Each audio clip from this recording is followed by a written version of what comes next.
But it ain't about how hard you hit. It's about how hard you can get hit and keep moving forward. How much you can take and keep moving forward. That's how winning is done. As a team, we fight for that inch. On this team, we tear ourselves and everyone else around us to pieces for that inch. We claw with our fingernails for that inch. This is where we hold them. This is where we fight. This is where they die. And these shields die. Hello, beautiful people. This is episode 11 of the Matt's Mindset podcast, the pod that helps you stand on the shoulders of giants so you can achieve your dreams. So we'll begin, as I really enjoyed doing, a quote. We were another wartime generation, a country that watched live television images of violence that became numbing, things blowing up, napalm dropped on Vietnamese citizens. The transition swirling up around streets filled with black people marching for their freedom or railing against hopelessness. Paratroopers being sent to cities to support police. The National Guard came into our schools. These were our fathers, our brothers in government uniforms. I came of age with my country in flames at home and abroad. Nixon came along and mobilized fear and hate into a national political movement. He started the war on drugs. The men I believed in were assassinated, shot down like dogs. This is not what we've been promised. This was not the American dream. This is an excerpt from Jan Wenner's memoir. Jan Wenner being the founder and editor-in-chief of Rolling Stone magazine. And there's a quote often attributed to Mark Twain that history does not repeat itself, but it does rhyme. And if this doesn't sound familiar right now, I don't know what else will. Domestic issues at home and a foreign proxy war being fought without a mandate or objective abroad, we find ourselves in a situation where it appears that history is rhyming. I spoke at length in my End of History podcast episode about emerging epoch of metamodernism and the need for us to bring this movement into brighter focus. For more on that, just go back to that episode. I think it's one of my better ones. I really enjoyed making it. But at this moment in time, we've reached a state of critical mass where we have the ability and the responsibility to shepherd our civilization into the next era, and we'll be forced to wrestle with potentially existential problems of climate change, globalization, and artificial intelligence, among many others, but those three being the top three most existential risks we currently face.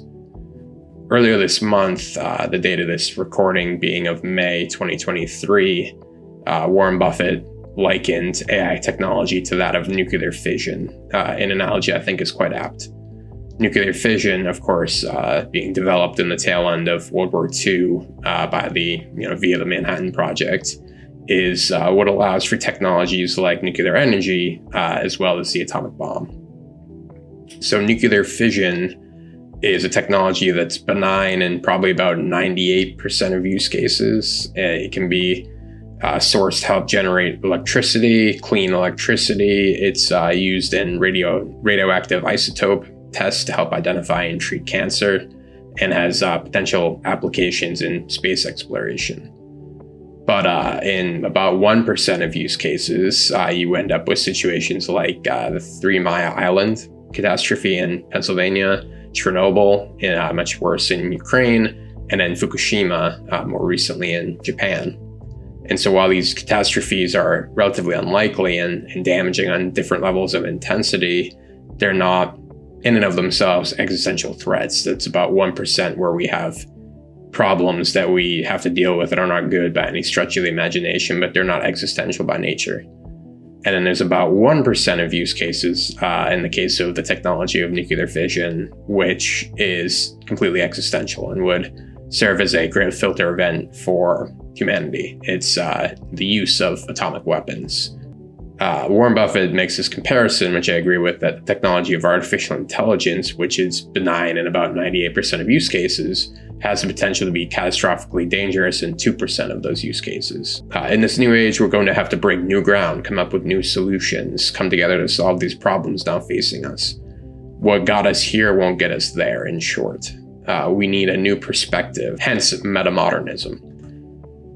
And one of the core tenets of metamodernism is diversity. Now, diversity at this moment in time has become, much like many other things, a politically charged issue and a charged term. And as I have a legal background, I'd like to be specific because definitions matter. So when I say diversity, I'm speaking specifically about cognitive diversity. Cognitive diversity refers to differences in perspectives, thinking styles, problem-solving approaches, and information processing among individuals or groups.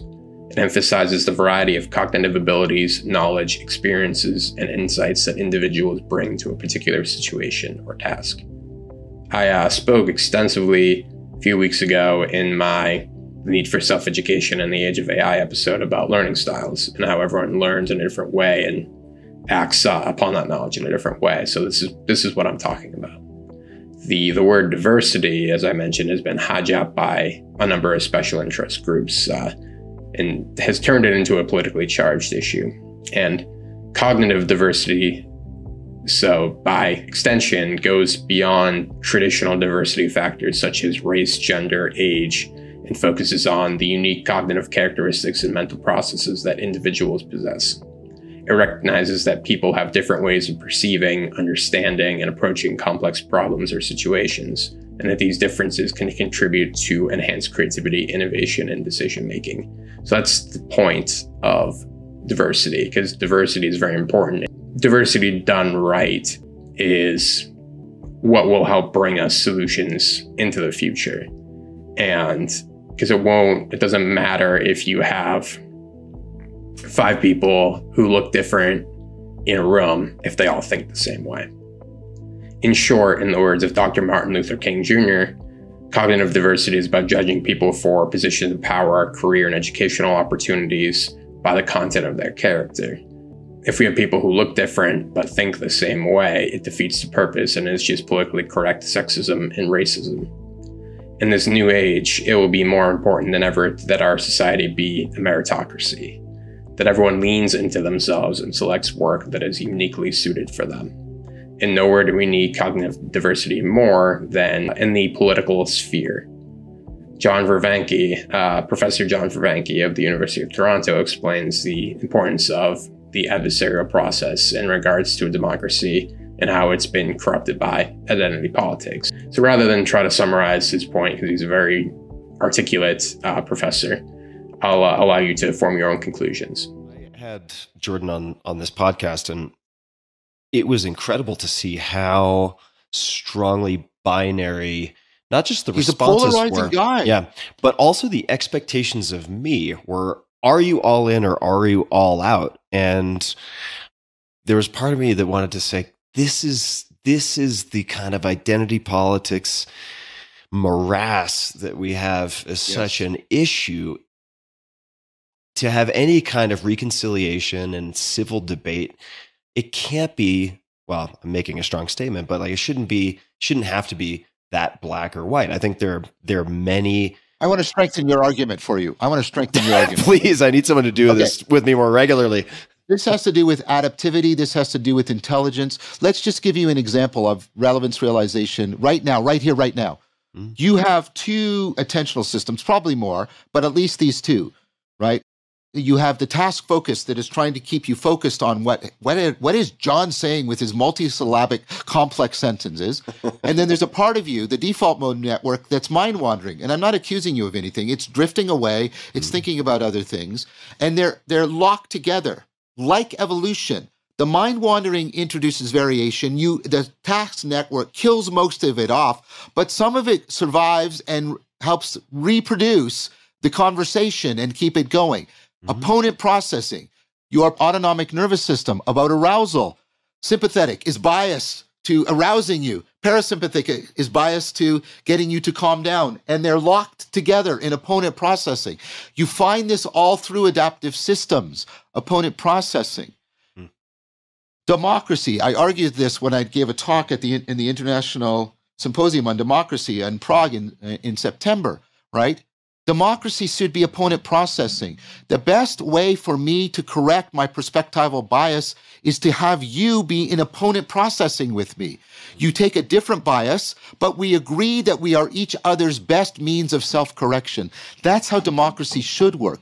And we have degenerated it into adversarial. The other side is evil and must be destroyed because we are perfectly right and correct with a sinful, and I use that word advisedly, a sinful self-righteousness on both sides, a pox on both of your houses, I would say to that, because you're undermining the very opponent processing that is necessary for democracy to be a good means for us to use extended cognition to solve our complex problems. So that's how I'm strengthening your argument. That's what I meant to say. So thank you. Much. And it goes to something I said earlier. Stop trying to demonize or deify any one of your faculties. Yeah. Stop trying to demonize or deify Jordan. Confront his arguments, argument by argument. Some of them are good. Some of them are bad. Even some of his bad arguments need to be taken seriously because they're well made and they contain insight. Some of the things you reject, but reject it because of the content of the argument, not because of the side you're on. What is that accomplishing, right? That is not accomplishing any overcoming of your or my self-deception. All it's doing is reinforcing whatever confirmation bias we are already enslaved to. So that was Professor John Vervanke discussing opponent processing. So the only, to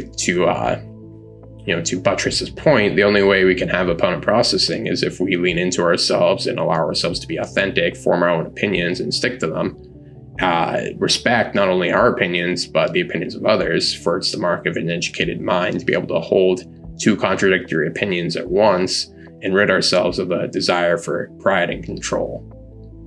World War II, at its heart, as I said, like the atom bomb, the nuclear fission technology coming out of World War II, at its heart was a battle of ideology. It was a battle between the age of divine right and the monarchy was coming to an end, and humanism, the ideology of humanism, was taking its place. And we had three factions, three splinter groups of humanism kind of coming to the surface: liberal humanism, evolutionary humanism, and collective humanism. This comes from Yuval Noah Harari's book Homo Deus. So liberal humanism held that all people were created equal, endowed with certain unalienable rights such as life, liberty, and the pursuit of happiness. And evolutionary humanism held that only some people deserve these rights. So the Nazi Party, obviously, infamously deciding that the Jews, the Slavs, the gay, the mentally ill, the gypsies, and so on did not deserve the right to live. This was the implication of World War II. The U.S. and allies, for all their faults, whether it be imprisoning of Japanese Americans in internment camps, or whether it be lack of accountability and the lack of upward social mobility for African Americans at the time, they, for all their faults, we had the advantage of cognitive diversity in this conflict. I go into much greater detail. I have an America series on my YouTube channel. I go into much greater detail on my World War II episode, but just suffice to say, one of the key factors, if not the key factor, of winning the war was the atom bomb. And the atom bomb was the cornerstone of the Manhattan Project, where Albert Einstein and Robert Oppenheimer both were Jewish. And Einstein was actually born in Austria, and actually so was Hitler. Both Hitler and Albert Einstein were born in Austria. And obviously, Einstein emigrated to the United States because of Hitler's racial policies. And so the Allies won in large part because of cognitive diversity. I go into much greater detail on my World War II episode, so check that out on my YouTube channel. But to suffice to say, in the political landscape that we find ourselves in today, we're currently in a state of embroiled in a state of identity politics. You can't we can't engage in apparent processing, or we choose not to. It's this has been a festering issue really since at least the 1988 election between then Vice President George H.W. Bush and the governor of Massachusetts, Mike Dukakis.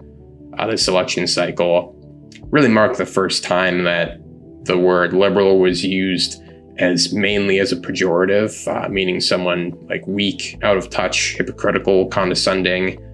Picture the famous picture of Dukakis riding in the tank.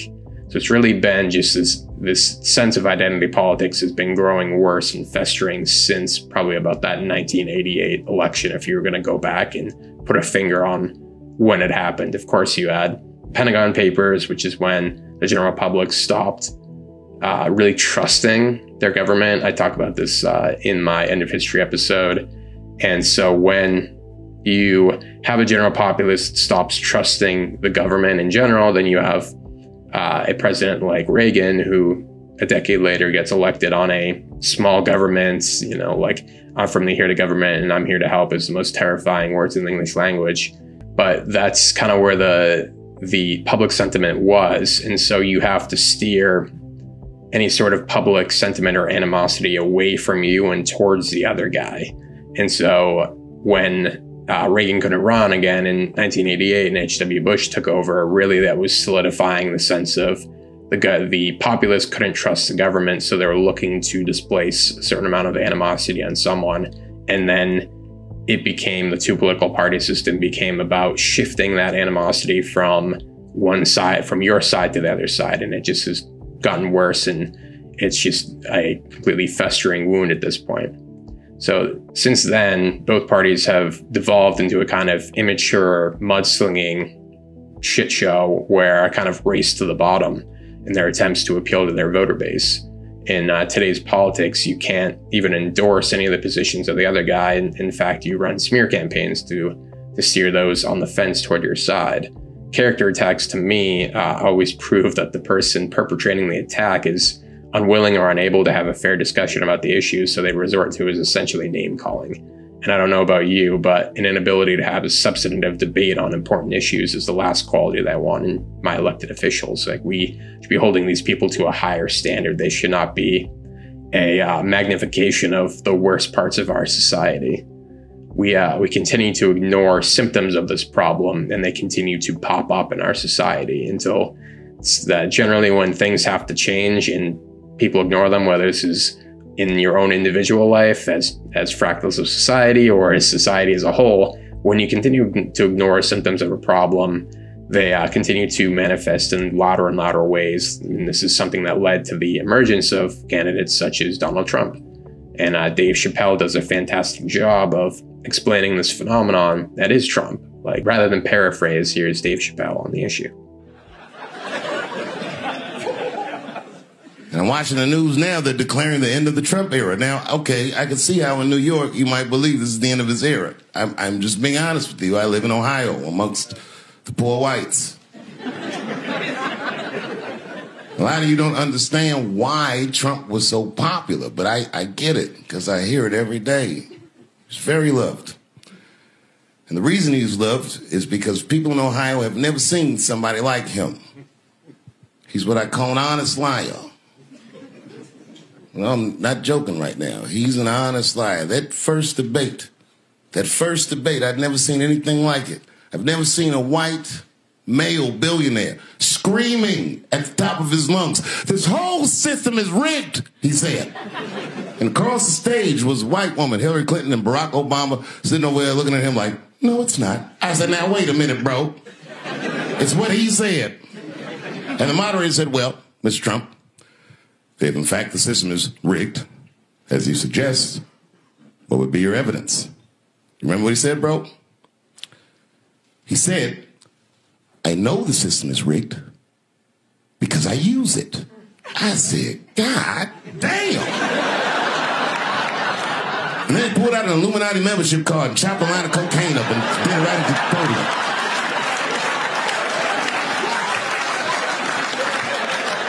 No one ever heard someone say something that true. And then Hillary Clinton tried to punch him in the taxes. She said, "This man doesn't pay his taxes." He shot right back. "That makes me smart."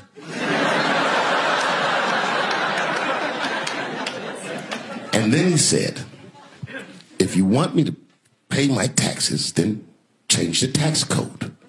But I know you won't, because your friends and your donors enjoy the same tax breaks that I do. And with that, my friends, a star was born. No one had ever seen anything like that. No one had ever seen somebody come from inside of that house, outside, and tell all the commoners, we are doing everything that you think we are doing inside of that house. They just went right back in the house and started playing the game again.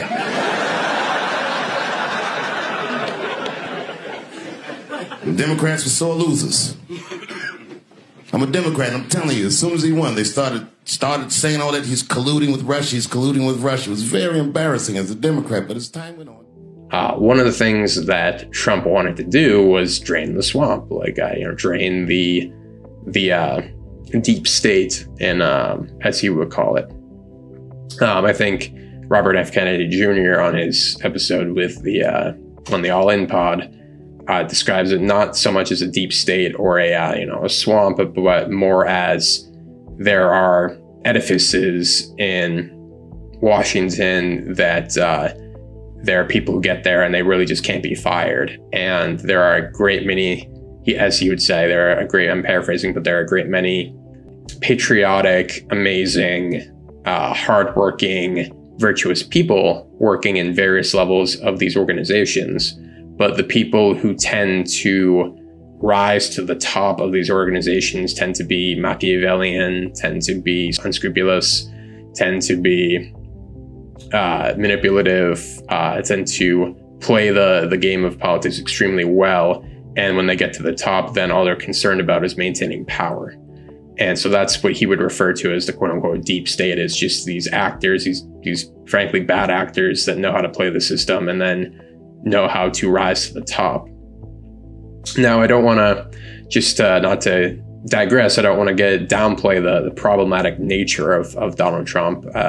Umberto Eco, the Italian philosopher, writer, and scholar, outlined 14 characteristics of fascism in his essay, Eurofascism or Eternal Fascism, which basically lays out what makes a fascist, and Trump fits into a great many of these categories, including cult of tradition. Fascism emphasizes a rejection of modernism and projects a romanticized idealization of the past, often promoting a return to traditional values, cultural heritage, and rituals. Make America great again.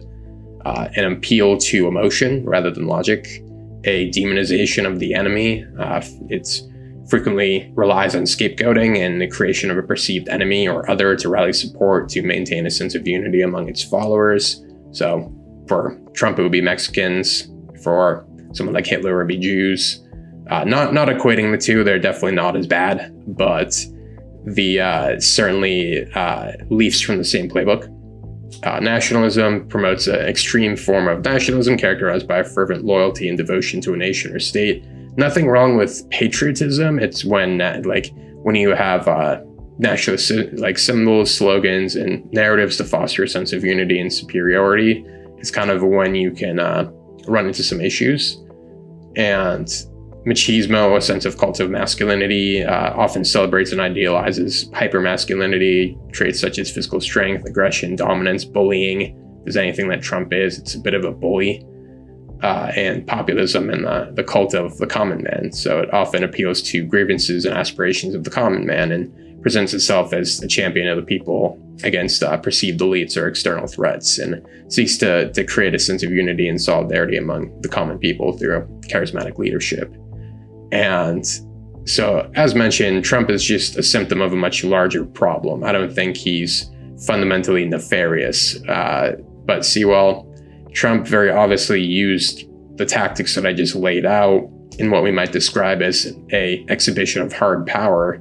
The left is not innocent. The left uses different tactics of control and hegemony in what we might call soft power. How? In terms of reputational damage, cancel culture, propaganda, and character attacks. During COVID, a time of extreme duress that should have united us, and indeed the world, in the face of a common enemy, dissenting opinions were silenced, businesses were forcibly closed, and politicians and health leaders blatantly lied to the public about certain key aspects of their plan and did not retract or amend statements when evidence proved to the contrary. And this was done mainly by proponents of liberal ideology. So despite the deeply problematic nature of Donald Trump, he's just a symptom of a much larger problem. And when you get a fever, you don't say, curse this fever, it should have never happened. It came at the least convenient time for me. I don't understand how it could have happened. You take stock of the situation. You say, am I getting enough sleep? Am I eating healthy? Are there ways I can reduce stress? Is this bacterial or viral? Should I rest? Should I get vitamin C? Should I eat some soup? Like, there are things that you know you can do to take care of this problem. You don't pretend that there is no problem or that the symptom is the problem. The symptom is just endemic of much deeper issues of the problem. Like, a candidate like Donald Trump would not be able to run, would not have the support that he gets if people were not deeply frustrated by the options being presented by both sides of the political aisle. So while much of this can be just chalked up to just corruption and desire for power and control and cynical opportunism, it's not going to end well for us if we allow it to continue. We have to change our behaviors, both as individuals and as a society, to fix the systemic problems our society faces. And the main way that we can just start doing this today is by introducing more cognitive diversity into the political sphere and indeed your own life. We need medical doctors, we need biologists, we need neuroscientists, we need business people, we need moms, we need people who identify as LGBTQ, we need people who think there is only he, him, and she, her. We need people who identify as non-binary. We need people, and we need, most importantly of all, we need all these people to engage in respectful discourse. That's the most important part. We need to be able to engage in opponent processing. We need to be able to listen to arguments and be willing to revise our opinions in light of new information on both sides. Any sort of intellectual superiority that one side thinks they have is not going to be conducive to any sort of solution that's going to make all of our lives much better. The last time we had such a breakdown of civil discourse between the parties on the level that we're heading towards today, it culminated in an incident that I'm not sure that many of you have heard of. And if you have, congratulations. I bet this could win you some trivia at your local bar. But what I'm about to refer to is known as the Brooks-Sumner Affair. On May 20th, 1856, Senator Charles Sumner, who was an abolitionist from Massachusetts, delivered a speech called "The Crime Against Kansas" about bleeding Kansas. I'm not going to get into bleeding Kansas. It's kind of it's a complicated issue, but he delivered a speech on the Senate floor. And in his speech, Sumner harshly criticized slavery and its supporters, specifically two senators from South Carolina, Andrew Butler and Stephen A. Douglas. And so 2 days later, on May 22nd, 1856, Representative Preston Brooks, a pro-slavery Democrat from South Carolina and a relative of Andrew Butler, who was one of the people who was rebuked by Sumner, took matters into his own hands. Rather than Brooks entered the Senate chamber where Sumner was sitting at his desk, just unaware of anything. Without warning, Brooks approached Sumner and began brutally assaulting him with a metal-topped walking cane. The attack was swift, severe, and with Brooks repeatedly striking Sumner on the head and shoulders, Sumner was trapped under his desk, unable to escape or defend himself. As a result, Charles Sumner suffered severe injuries, including head trauma and lasting physical and psychological effects.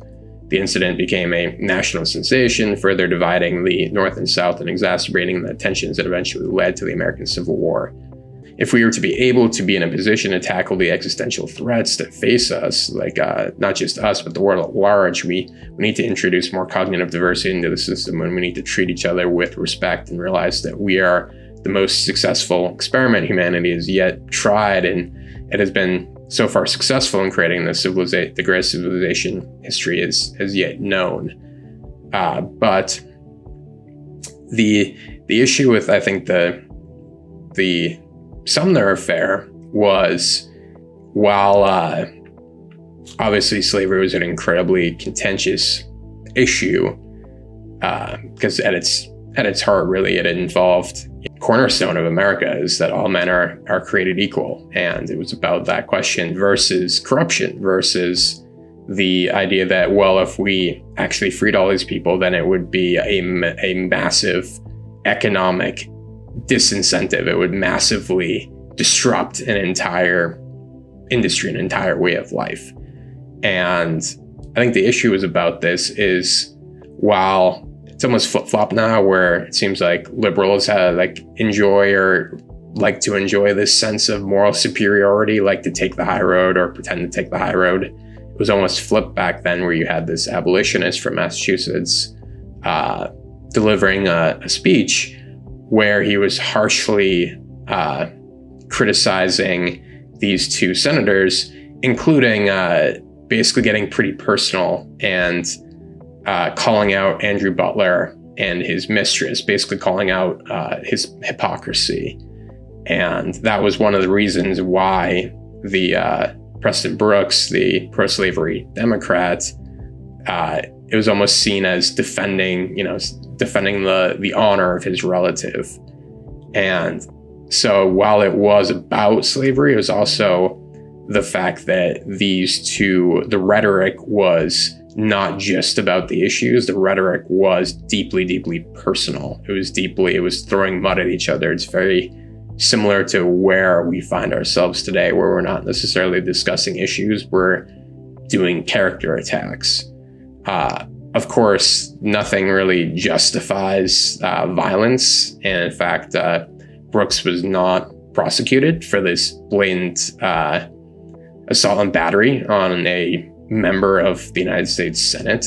And due to a variety of reasons, including just immunity due to the fact that he was a sitting congressman in the House of Representatives, as well as the fact that he was just deeply connected with a lot of influence. I suppose karma kind of sorted himself out, because a year later he actually died of a respiratory disease. So he was never actually legally brought to justice, we could say, but he was certainly, the universe always balances out, so to speak. We really need to realize that we are part of the greatest experiment that humanity has yet tried. And to that end, I'll direct you to a amazing Aaron Sorkin depiction of what we are facing. Hi, my name is Jenny. I'm a sophomore, and this is for all three of you. Can you say in one sentence or less what... you know what I mean. Can you say why America is the greatest country in the world? Diversity and opportunity. Lewis? Freedom and freedom. So let's keep it that way. Will? The New York Jets. No, I'm going to hold you to an answer on that. What makes America the greatest country in the world? Well, Lewis and Sharon said it. Diversity and opportunity, and freedom. You don't look satisfied. I want a human moment from you. What about the people? Why is America not the greatest country in the world, Professor? That's my answer. You're saying... Yes. Let's talk about... Fine. Sharon, the NEA is a loser. Yeah, it accounts for a penny out of our paycheck, but he gets to hit you with it anytime he wants. It doesn't cost money. It costs votes. It costs airtime and column inches. You know why people don't like liberals? Because they lose. If liberals are so fucking smart, how come they lose so goddamn always? Hey. And with a straight face, you're going to tell students that America is so star-spangled awesome that we're the only ones in the world who have freedom? Canada has freedom. Japan has freedom. The UK, France, Italy, Germany, Spain, Australia, Belgium has freedom. So 207 sovereign states in the world, like 180 of them have freedom. All right. And yeah, you, sorority girl, just in case you accidentally wander into a voting booth one day, there's some things you should know. And one of them is, there is absolutely no evidence to support the statement that we're the greatest country in the world. We're 7th in literacy, 27th in math, 22nd in science, 49th in life expectancy, 178th in infant mortality, 3rd in median household income, number 4 in labor force, and number 4 in exports. We lead the world in only 3 categories: number of incarcerated citizens per capita, number of adults who believe angels are real, and defense spending, where we spend more than the next 26 countries combined, 25 of whom are allies. Now, none of this is the fault of a 20-year-old college student, but you nonetheless are, without a doubt, a member of the worst generation ever. So when you ask what makes us the greatest country in the world, I don't know what the fuck you're talking about. Yosemite?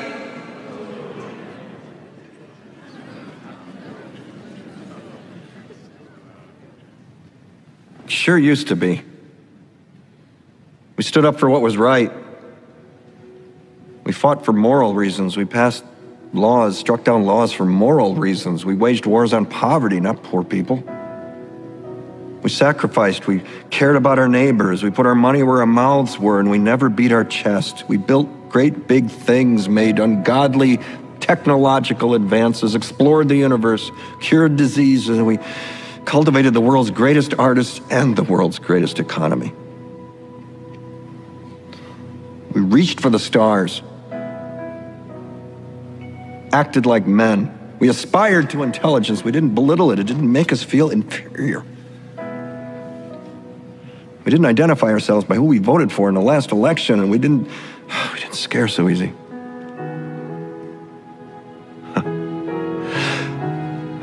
We were able to be all these things and do all these things because we were informed by great men who were revered. First step in solving any problem is recognizing there is one. So that was a clip from The Newsroom, written and executive produced by Aaron Sorkin over 10 years ago. So we would do well to remember that not so long ago, Thomas Hobbes, the English philosopher, described life as nasty, brutish, and short. And John Locke, his contemporary, upon whose principles the United States, by extension this civilization, was born under, disagreed with them, and that it was optimistic that humanity could act in a way that promotes reason and tolerance. Who are we going to prove right at this moment in time? The pessimist, Thomas Hobbes, who thought people had to be ruled with an iron fist because they couldn't be trusted, because corruption would eventually, power corrupts absolutely, or the optimist who thought the better angels of our nature would inevitably prevail. Locke argued that while we all have rights to life, liberty, and property, and that the purpose of government is to protect those rights, but more importantly, at this moment in time, we have a social contract with government, which must be upheld by both parties. Locke was a big proponent of this idea called the social contract, which is a implicit agreement between the governed and the government. And so we as individuals must be cultivating our own individual gardens with ideals of reason and tolerance, but we all must demand our elected leaders do the same. Our elected leaders shouldn't be magnifications of the worst aspects of our society or the most polar aspects of our society. They should be paragons of reason and tolerance. We must understand that in life, nothing is true and everything is permitted, meaning everything that is not a scientific constant in this universe is a fragile social construct that could disappear as suddenly as the dinosaurs or as slowly as the concept of divine right and monarchy. We must be the shepherds of our own civilization to ensure that the world we are leaving behind is better than the one that we inherited. There's an interview clip with Joseph Campbell, Professor Joseph Campbell, which I find particularly cogent to this point. Up here, this consciousness thinks it's running the shop. It's a secondary organ. It's a secondary organ of a total human being, and it must not put itself in control. It must submit and serve the humanity of the body. Join me, and I will complete your training. When it does put itself in control, you get this father, the man who's gone over to the intellectual side. I'll never join you! If you only knew the power of the dark side. He isn't thinking or living in terms of humanity, he's living in terms of a system. And this is the threat to our lives. We all face it. We all operate in our society in relation to a system. Now, is the system going to eat you up and relieve you of your humanity? Or are you going to be able to use the system to human purposes. Would the hero with 1,000 faces help us to answer that question about how to change the system so that we are not serving it? I don't think it would help you to change the system, but it would help you to live in the system as a human being. By doing what? Well, like Luke Skywalker, not going over, but resisting its impersonal claims. But I can hear someone out there in the audience saying, well, that's all well and good for the imagination of a George Lucas or for the scholarship of a Joseph Campbell, but that isn't what happens in my life. You bet it does. If the person doesn't listen to the demands of his own spiritual and heart life and insists on a certain program, you're going to have a schizophrenic crack-up. The person has put himself off-center. He has aligned himself with a programmatic life, and it's not the one the body's interested in at all. But the world's full of people who have stopped listening to themselves. In my own life, I've had many opportunities to commit myself to a system and to go with it and to obey its... So Campbell's point, which I agree with, is we don't need a revolution. We don't need to get rid of the system. We need people on an individual level to live within the system as human beings. We need Luke Skywalker not going over to the dark side. We need Jesus and Buddha not giving into temptation. We need bankers who have the best interests of the country and their clients at heart. We need politicians who have the best interests of their country and their constituents and the world at large at heart. We need individuals acting as agents of integrity in their communities, holding cowards accountable for what they put in their neighborhoods. We need cognitive diversity and respect to be able to face the unprecedented challenges of our generation. And we can do it, but only if we do it together. Light and love, my friends. Go in peace to love and serve. I did what I had to do, saw it through without exemption. I planned each charted course, each careful step on the byway.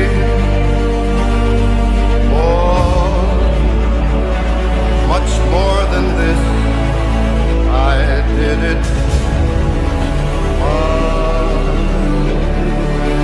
for what is a man? What has he got? If not himself, then he has not.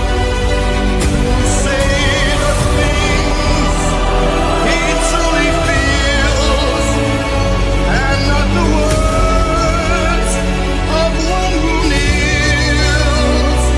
The record shows I took the blows